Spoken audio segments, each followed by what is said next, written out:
হাদিস আমি পড়ছি নবীর 14 জন স্ত্রী, আর এক হাদিস আমি পড়ছি নবীর 13 জন স্ত্রী, আর এক হাদিস পড়ছি নবীর 11 জন স্ত্রী, আর এক হাদিস আমি পড়ছি নবীর 10 জন স্ত্রী, আর এক হাদিস আমি পড়ছি নবীর 9 জন স্ত্রী, আর একটা হাদিস আমার কাছে আছে আমার নবীর স্ত্রী ছিল 13.5 জন।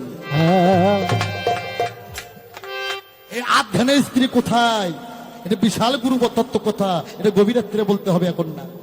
একেবারে মিথ্যে কথা, বানুয়াটি কথা। তোমাকে কিয়ামত পর্যন্ত সময় দেওয়া থাকলো, তোমার 14 গোষ্ঠী মিলে এর প্রমাণ জোগাড় করতে পারবে না, প্রমাণ তুমি দিতে পারবে না। নবীজির টোটাল স্ত্রী 11 জন ছিল, যেমন খাদিজা, সাউদা, আয়েশা, হাফসা, জাইনাব বিনতে জাহাজ, জাইনাব বিনতে খুজাইমা, উম্মে সালামা, উম্মে হাবিবা, জুয়াইরিয়া, সাফিয়া এবং মাইমুনা।